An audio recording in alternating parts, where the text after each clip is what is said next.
Week 11 sits and starts, making a case for Willie Snead and why Ajayi needs to be on your roster, if only because that name is so much fun to say. Hey, this edition of Keepers starts right now.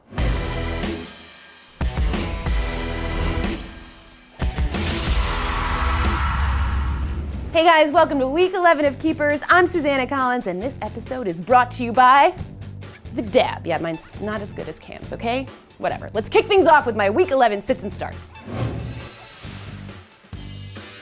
Start Michael Crabtree in Detroit. Beyond Darius Slay, who should see plenty of time on Amari Cooper, the Lions have some question marks in their secondary with Rasheed Mathis-Iard and James Ahedebo benched. Crabtree should do some damage against the likes of Nevin Lawson and whoever the hell they used to fill in for Josh Wilson, who suffered a season-ending knee injury against the Packers. Detroit's secondary, man, it's like the Bermuda Triangle for corners. Sit Gio Bernard. Jeremy Hill's gotten nearly twice as many carries as Gio over the last month, and he might be the better play in this one. But really, neither back is an ideal matchup against a Cards D that hasn't had a back get loose on him outside of one, Todd Gurley, who probably isn't human, so don't feel bad about that, Arizona. Start Davante Adams. He may not be Jordy Nelson, but he sure is taking his place now as Aaron Rodgers' go-to outside wide receiver since making his way back in the lineup. Rodgers has looked his way a crazy 32 times their last two games. Now, he did only catch 10 of 21 targets against Detroit, but you gotta think he'll have a little redemption on his mind this week. Losing to the Lions can't feel good. Sit Phillip Rivers. He can usually pull a rabbit out of the hat when you least expect it, but this might be too much even for him. Let's see. Decimated O-line, no ground game to keep defenses honest, and Dontrell Inman and Javonte Herndon getting a ton of time against the Chiefs D that's picked off 11 passes and allowed 4 passing touchdowns in their last 4 games. Grab some bench this week, El Capitan.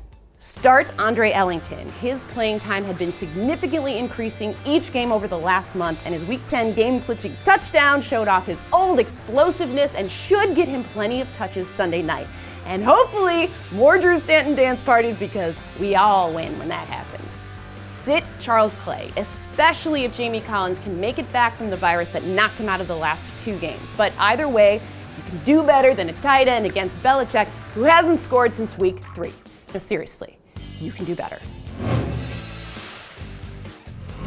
Buy low on Willie Snead. He tore it up in weeks 8 and 9 before getting shut out in DC. Now chalk it up as a fluke for New Orleans' second leading receiver. The rest of his games are in warm weather or domes where Drew Brees has always flourished. Sell high on Demaryius Thomas. His reception and yardage production has been there, but the QB play for the Broncos has only lent itself to just 1 score for Thomas. Brock Osweiler might provide a bit of a spark, but Thomas is going to get plenty of double and triple teams with a hobbled Emmanuel Sanders and nowhere near the plethora of weapons that we've seen in Denver the last few years. Buy low on LeGarrette Blount. As unpredictable as Belichick is with how he uses his running backs, it's still safe to figure they'll be leaning on Blount and the ground game a bit more with both Dion Lewis and Julian Edelman sidelined. Sell high on Chris Johnson. Though he's the league's second leading rusher, Johnson has definitely started to look like a back on the wrong side of 30 as we move deeper into the season. I'd explore what kind of offers he could fetch before he loses more time to Andre Ellington.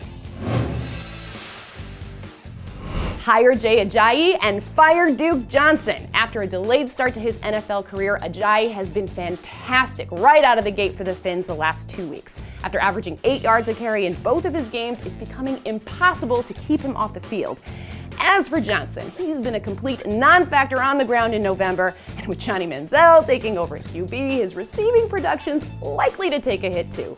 Hire Michael Floyd and fire Kendall Wright. Even with the hamstring issue, it's comical that he'd be available. 5 TDs in his last 4 games and coming off back-to-back 100-yard games, including on the road against the Legion of Boom.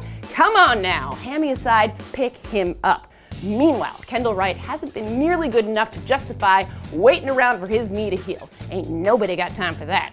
That is gonna do it, kids. Thank you so much for watching. Remember, Thanksgiving is next week, so get those stretchy pants ready. That's right. Hey, set those lineups. We'll see you real soon.